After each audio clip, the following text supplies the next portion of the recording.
I'm thinking director. Yep, that's what I want to do. How much does a producer make? Did you go to school? What did you study? What's the best part about your job? How do I get in? Who do I need to know? Welcome to 101, a podcast for young women interested in careers in film and TV. We'll sit down with industry professionals, ask them your questions, and get the answers you need to know. 101. It's a beginning. Hi, 101 listeners. Welcome to the latest episode, season 2 of 101, a podcast. We are here with Kristin Fairweather. So, Kristin, I know this, but what do you do? Yes, I am primarily a film director, but I'm also a producer and a screenwriter, mostly in the rom-com space. Nice. We are big fans of the rom-com space. I love how you described what you do as a director. I think it was such a great metaphor. You wrote that you kind of pick up the baton from the screenwriter. Yeah. And I was hoping you could kind of describe that process a little bit more, because I love the visual and I love the camaraderie there that I think is so important. Thank you. Yeah, I think maybe because I am also a screenwriter, I just have such respect for my peers that are getting movies greenlit that they wrote, because I know what it takes. The stars have to align for a movie to even get made anyway, but to be able to write something that is able to cut through all the things you need to do to get a movie made, I have respect just for that at a baseline. I used to work in politics before I got into film, so I think I still always maintain such awe that I'm in this job. I love my job. I think it's amazing. And just that my job is to read something that someone else dreamt up and then add my creative fairy dust to it, and then collaborate with all these other awesome creative people to make something that stands by itself that this person dreamt up. So I think that's been a real asset for me as a director, because I've heard from screenwriters I worked with a lot of times they haven't been invited into the process as much. And I'm sure there's all kinds of reasons for that. But I feel for me, it's been an overwhelmingly positive experience. I mean, knock on wood, I haven't had any bad experiences at all. And maybe that's because I'm very open to what their vision was. But yeah, for me as a director, a production company will call me and say, hey, we're interested in interviewing you for this project. Can you read the script and see if you want to be considered? And then I'll read the script. And I usually always make my first impression notes, because I feel those are your most pure. I don't know, because I know you both are filmmakers. And are you both actors as well? I'm a film editor. Okay, mostly, cool. Day-to-day, post-production's my jam. So envious. I always say that's the one skill. I mean, I'm sure there's other things too, but that's my most coveted thing. I was I wish I could edit. And I actually think editors make amazing directors, because you really understand coming in and out of a scene, things that I kind of learned on the job. Yeah. That editors it's so intuitive. But Kate, you're an actress? I started as an actor, and I kind of found my way into producing, and I went to school for writing, so I don't know, it kind of all came together. Yeah, but yeah, so you might understand the first time you read a script. I just feel you have the most instinctual response.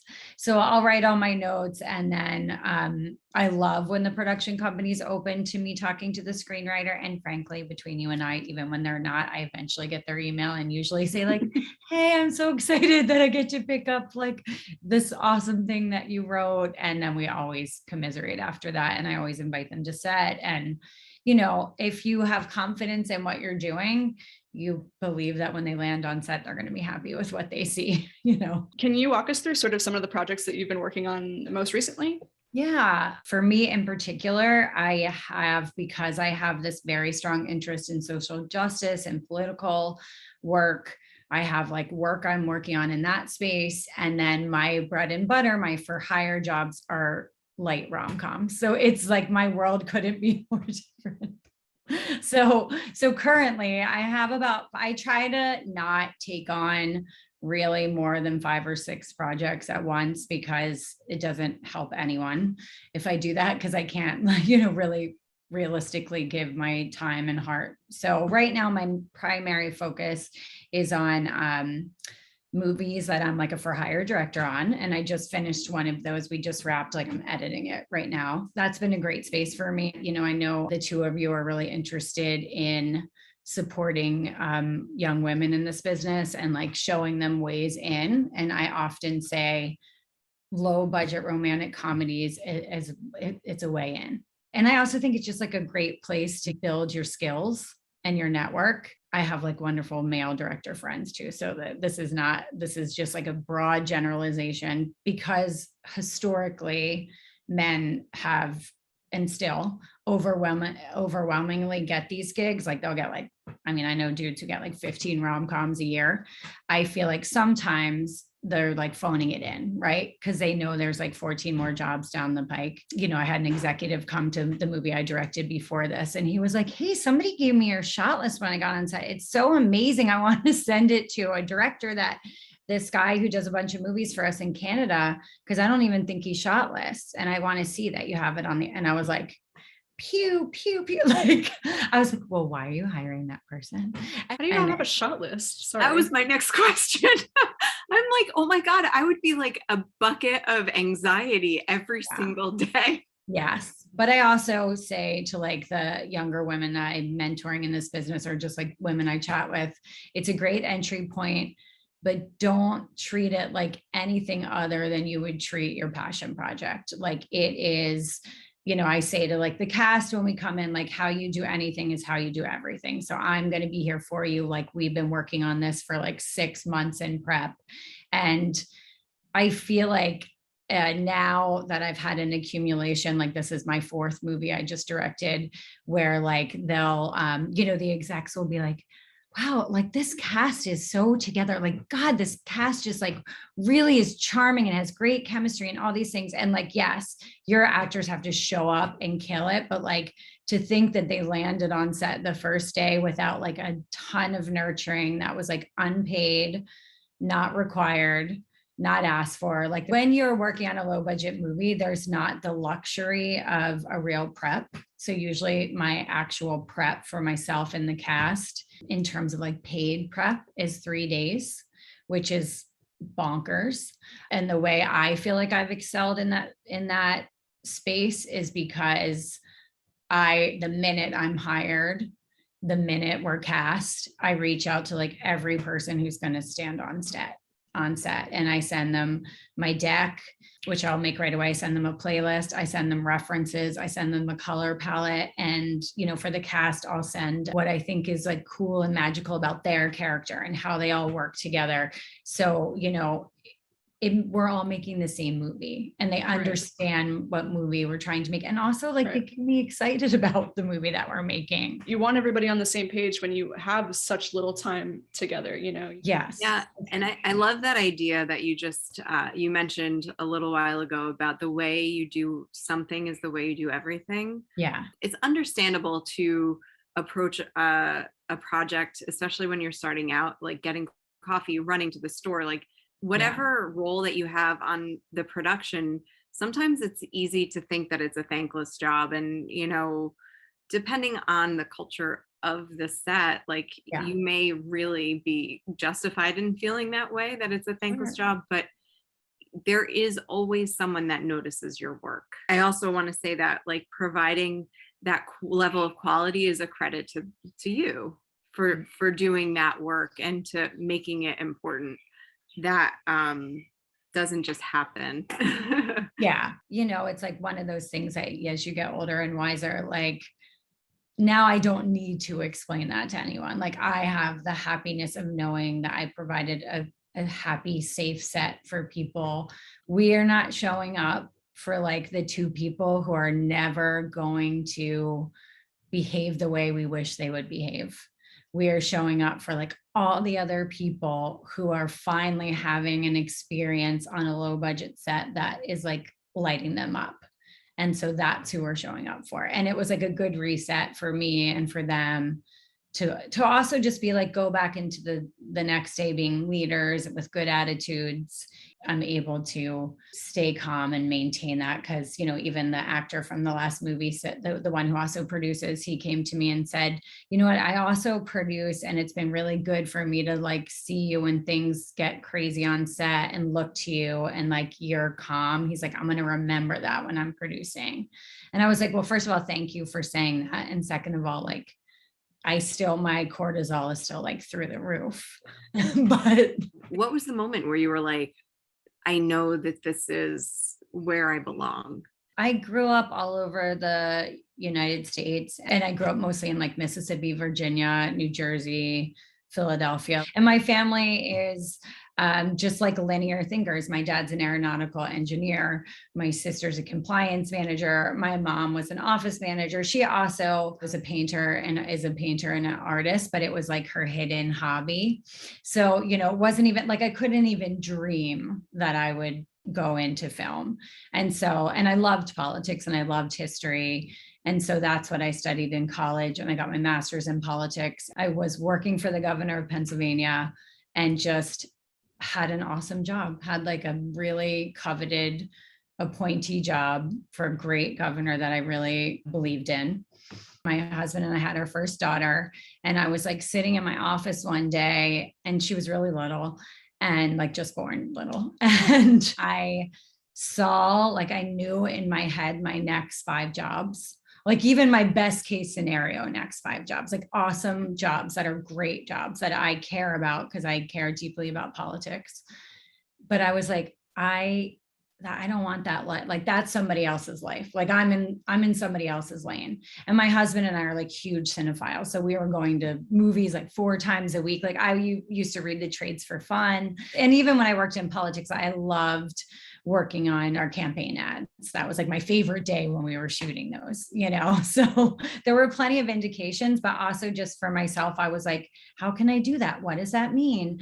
And there was like a whole series of things that happened, but the kind of short version is my daughter and I, when I was like driving her to daycare, got in a fender bender, and it was just like a literal like crash epiphany. Like I was like, this is not the life I want to lead.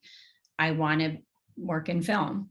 And so I looked on Craigslist. That's right, Craigslist. And I found a writer, director, producer in Philly who was making a movie, and she was looking for like a producer.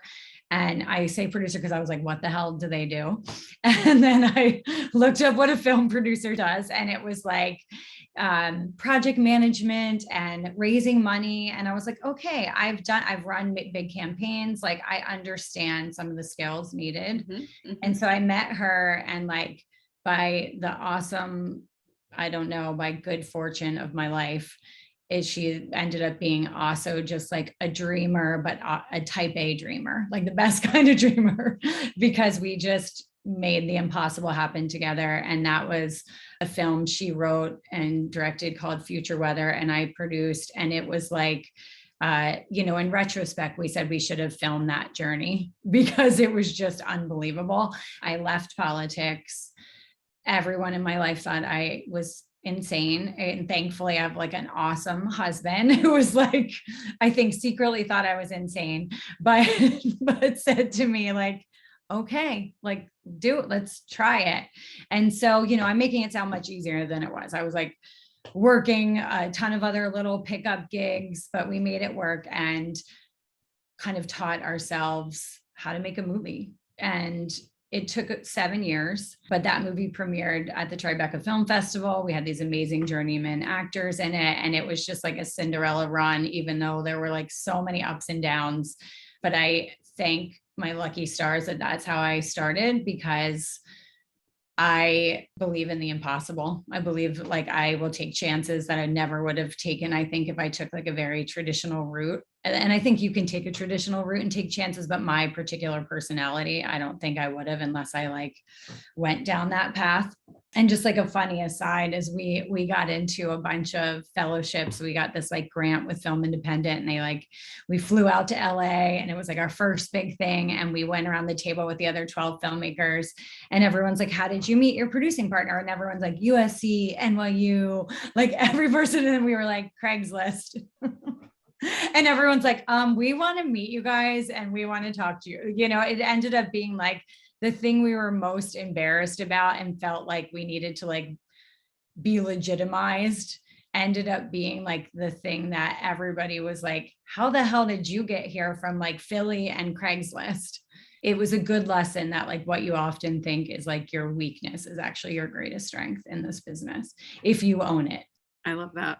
Yeah. I don't think you can top Philly and Craigslist. I just don't. Yeah, it's great. It just shows that everybody doesn't go to film school, and Yeah. you know, it's not the same path for everybody. And I think that's the beautiful thing about our business, but I think it's also the maddening thing, the most maddening thing about the business. For sure. So hearing stories like yours, I think will really inspire a lot of young women to say, hey, I'm from Philly, or hey, you know, I don't know how to get started, but I'm going to because Kristin did it, and it's possible. In Philly, it was great to make a movie there. Now that I understand and know that, now that I've made 7 movies, we had such a community that like embraced a movie being made there. Like I love Los Angeles. It's been my home for 7 years and I have like rose colored glasses for it. But if you say to somebody, hey, can I film in your house? They'll be like, no, how much do you have for your location fee? Have you pulled permits? Like in Philly, they were like, sure. And I'll make you lasagna and what time? And oh my God, you're making a movie in my house. You know, it was such a novelty. Like in that movie, my mom's in that movie, like teachers are in that movie. Like my daughter's whole preschool class is in that movie, you know, Wow. It's like a labor of love. Takes a village. Yeah. Exactly. It totally does, for sure. So like call on who's around you, but also figure out what sets you apart and lean into really believing in yourself. I think I said in like the kind of pre-questionnaires with the 2 of you, my joke is like, you need to have an almost delusional belief in yourself in this business. And I think for women, like multiply that, it needs to be like in the stratosphere delusional, because you get so much rejection that you like, if you don't have a really strong constitution, it like, I'm a very sensitive person and I think I would be like a puddle of a human if I hadn't built up all these other skills and an incredible community around me of people I'll call, even just people to be like, you're right, that's bullshit, screw that person, no, and then like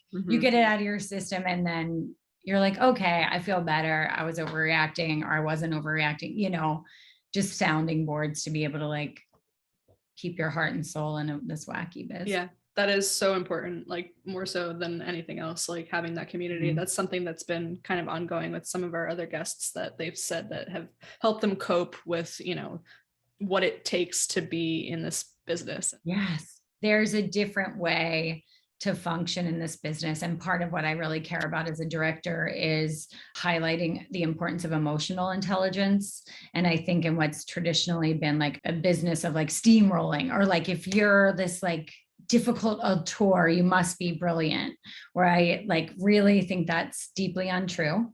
And I also think women make amazing directors because their emotional intelligence is so finely honed. A set requires nurturing. Like people are working crazy hours under like restrictions. Even at big budgets, you have restrictions. You still have a budget that you have to work within. So having your leader on set, like, and I mean leader in terms of like setting the tone for the set, having them like look at you and see you and know what your job is and know what your name is and know if you have a family or you have a pet or what you care about in life, is a way to have a very warm workplace. Because you're not just there to like make a movie at all costs. Like you still are a human being with value outside of the set, even, you know, if we have like a shit day and don't make our day, which rarely happens because I'm very good at making my day.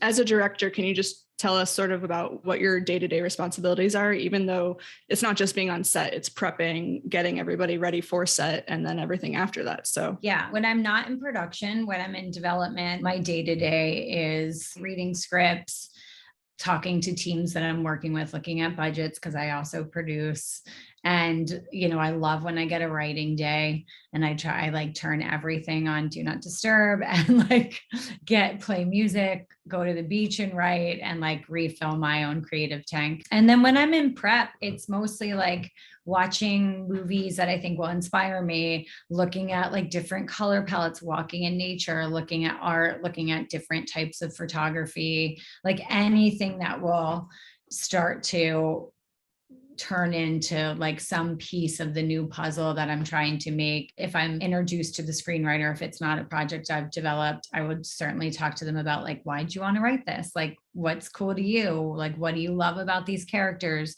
What are you hoping the movie's going to feel like? And starting to cast. Casting is obviously like a huge and very fun part of the process. And then working, like hiring department heads and talking to them. And I'll send my initial deck to them. That's prep, and prep goes like that. It's so fun. It's so fast. It's like all adrenaline. It's super creative. I love building a playlist. I have 2 daughters, and so they keep my music way cooler than it would like ever be. That's been a huge benefit, but that's most of my day to day. I'm just going to jump in with a question. I've heard you talk about a deck. If you could just kind of explain that a little bit more to our listeners. The deck I'm referring to, and the type of deck I'm referring to, is really a lookbook. Like a lot of people will use the 2 words interchangeably. So there's a pitch deck, which it's like if you have a project, and that would include, you have a project, you're going out and you're shopping to potential financiers or production companies. And that will typically have the director's statement, the visuals for the film, but it'll also include like comps for other films, potential cast, descriptions of cast. But for the lookbooks for the movies I'm directing, I have a ton of those and I'm happy to share. That is your visual roadmap. Like, to me, that is so fun. I love putting them together. I love like putting on the playlist and, just digging through like every visual. I will rewatch every movie that has that vibe and, think of like, if it's something that's, my aesthetic is definitely like poppy and bright and I like that, but I'll try to find other places to find those things, whether it's like artwork or other movies or just anything, like just color palette cinema is amazing. They have a color palette for almost like every TV and movie that's made, and it's like so fun. Even in the last movie I just directed, Famously Normal, I had the first part of the movie takes place in like LA in a very Hollywood world. And the second half of the movie takes place in like an Idlewild type town. And so I had this still from Juno of the 2 actors sitting in front of this like super cute little craftsman house playing guitar. And there's music in this movie too that I just directed. And that was like I was like, oh, this is my North Star for when we get to the Idlewild part, like when we're in the mountain town. When one of the producers went location scouting, she sent me a video and she's like, you're going to die when you see this house.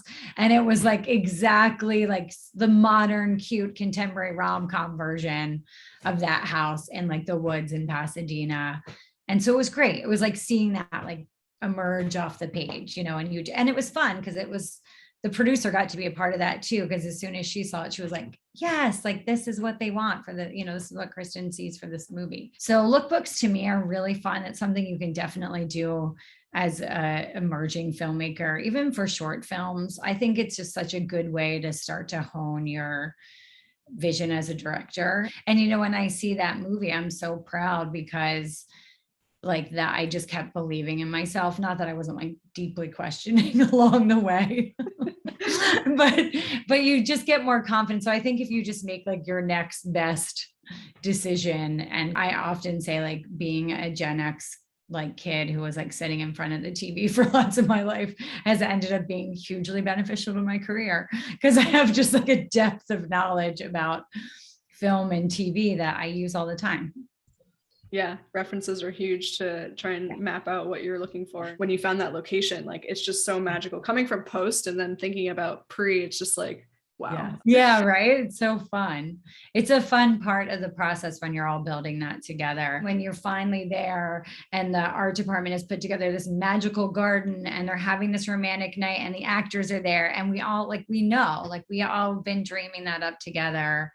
I think lookbooks are a great thing to do when you're feeling like shitty, like nothing's working out for you in this business. Take a day, go offline, because it will fill your creative spirit again and remind you of like why you started in the first place. I'm going to ask you, what is the best part of your job? Being on set and when everything comes together. I've never acted before, so I have such unbelievable respect for actors and the fact that they can deliver beautiful performances, but also just even if I just like even read a line, it sounds so bad that I'm just like in awe that they can embody these other people. But I see my kids now are in theater and just having the experience on set.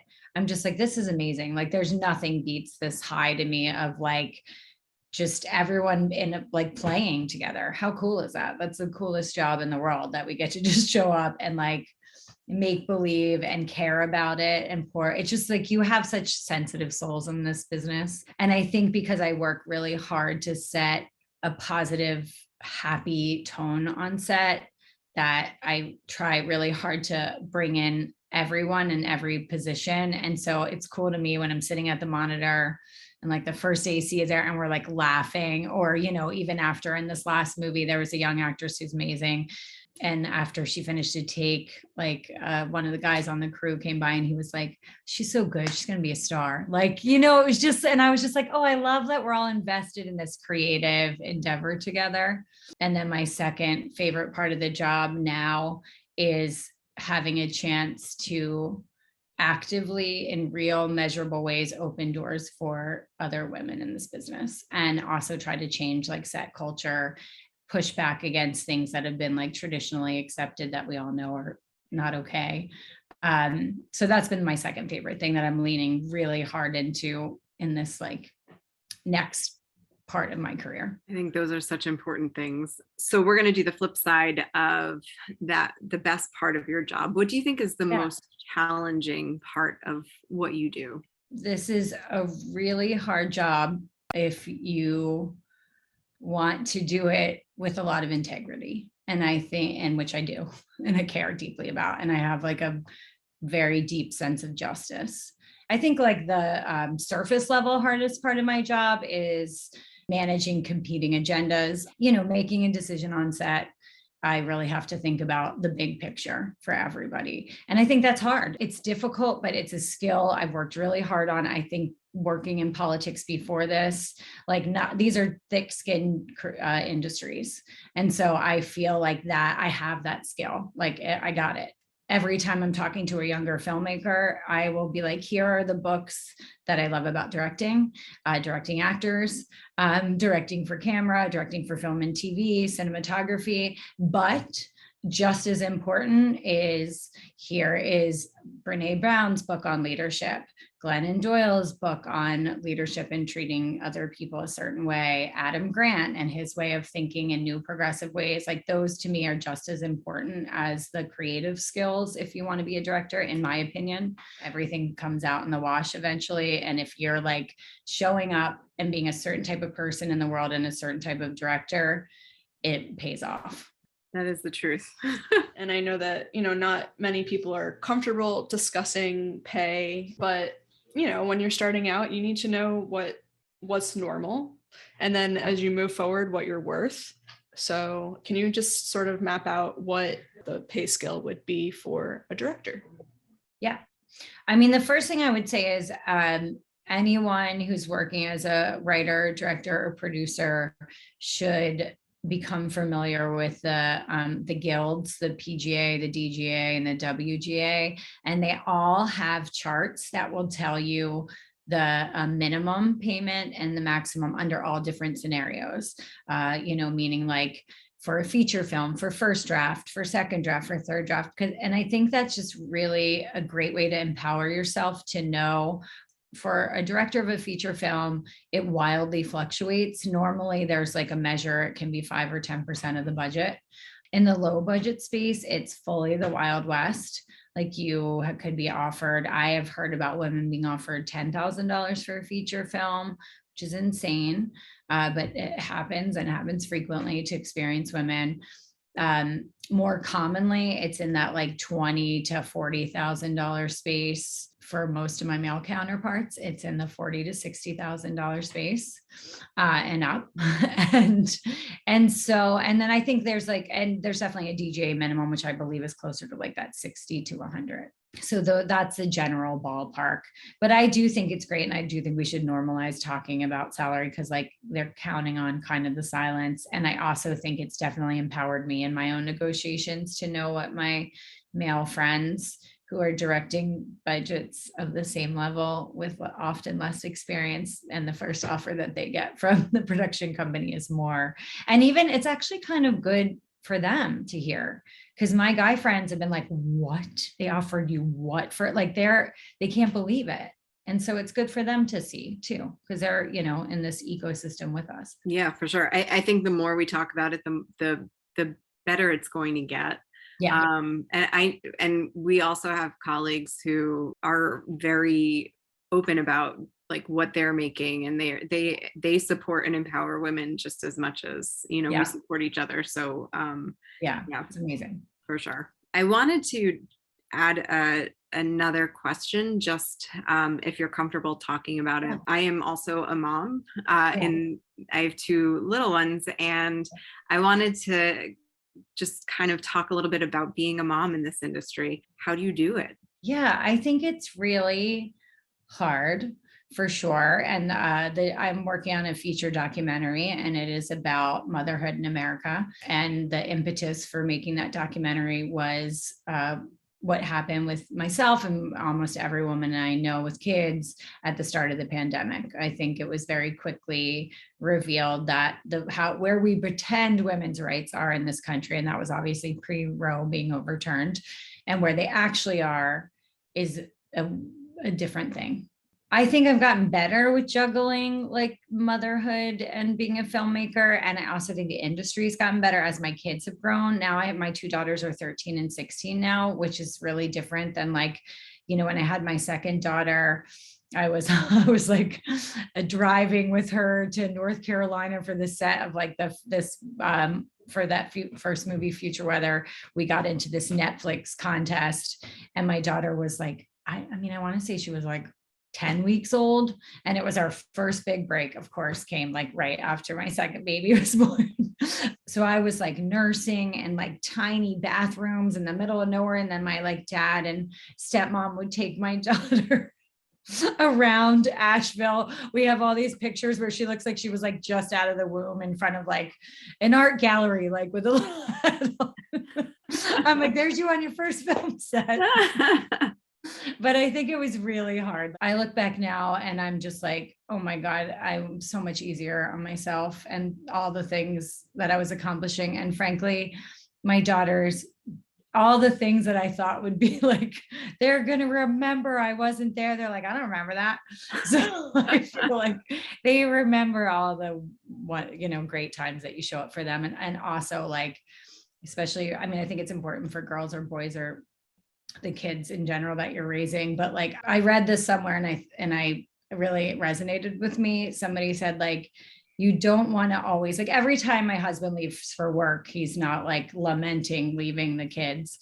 And so I think it's really, I always say to them, you're my number, like, I love you. Your health and happiness is the most important thing to me, to dad. I'm so excited I get to make this movie. I love my job. Like, it's awesome because I want them to work and like, or just be creatively fulfilled and be happy and love their lives. And I don't want them to feel like they can have one and not the other, or like motherhood is at the expense of every other part of their identity. So and now I'm getting some of the payoff of that at this age. I think they're really proud and they think it's cool. And of course they would be like, we think it's moderately cool, but like, but they do, they think it's cool. And so yeah, but I think I definitely see more women being bolder about motherhood and not feeling they have to hide it in a way that I definitely did, feel like I had to kind of minimize that side of my life when I was shopping a movie. But again, it's now one of those things that I know is like a superpower and a strength and actually not a weakness. Wonderful. So what do you think needs to change in the industry? I think we need to stop accepting lame answers about why there's not parity in our industry, period. I think we can't count on, as amazing as she is, and as she is a North Star for me, and I admire and respect her, Ava DuVernay is not responsible for fixing parity in our industry. She's a trailblazer, and she has shown that, like, she doesn't talk about it, she just does it. Like with Queen Sugar, she has launched so many careers of marginalized directors that, like, she just showed up. She just knew. She was like, they can do it. Of course they can do it. And of course they can do it. If you make an indie movie where you're raising all the money, casting, distributing it, getting it into festivals, and you think you can't show up and direct an episode of TV, you're insane. You should have to have half of your episodes directed by women. I just think it's ridiculous to have a 20 episode season and not have 10 episodes directed by women. Like, that's it. Like, all of the programs, I have benefited from them. I have learned from them. I've been a part of them. I appreciate them. And I care enough about this business to be honest to say it's not enough. If that, like, NBC's Female Forward is the only program at this time that guarantees the women in that program a episode of TV. And it's only 8 women. It's only been going, I think, 2 years or 3 rounds. Every woman I know who's been in that program, it's changed their lives. That program is awesome. It doesn't have some, like, secret sauce. The secret sauce is guaranteeing women a seat at the table. And that's it. I also think the actual sweat equity of those programs, I apply to them. I apply to grants. It takes up a huge part of my working hours. I love my guy friends that work in this business. None of them have updated bios ready to go, director statements ready to go, what shows they love, why, how would they direct them differently. Every woman I know has a Google Drive filled with documents of applications. Why? It's crazy to me, so that to me is like measurable change is the number one thing. And also just journalists like Melissa Silverstein from Women in Film is awesome. And she's the only journalist. I mean, Kim Masters pushes a lot too, but Melissa is the only person that I see as a journalist. There's wonderful women doing great stuff in the journalist space, but she's the only person who continually says, why not this? Why not the numbers? Why not this? And I think everyone should be saying that. I don't think a studio should be able to announce another program and without a journalist coming to them and saying, this number of movies have been directed by men. You have 20 TV shows on the air, 30 out of 300 directors are women. Why? That's it. And say, you've had how many women go through your programs? Hundreds. What shows are they on? What did you hire them for? Have you trained them beyond that? Everyone has to hustle in this business. You have to be like 80% hustle. I shouldn't have to be 300% hustle after 7 movies. I shouldn't. I've paid those dues, Yeah, 100%. I think that's an amazing answer, an answer that we feel strongly about as well. Yeah. Which is kind of how we started the podcast. Yeah. Mm-hmm. Yes. Because I think talking about people who are benefiting from a system that is shutting other people out don't want everyone to be saying these things. And like I said, I've benefited from the programs. I think it's great to have, but I think mid-career women, which is where I'm at, should not have to continue to prove themselves over and over and over. Once you jump through 10 fiery hoops, let's extinguish the fire and just make them regular hoops that everyone in this business has to jump through. Yeah, exactly.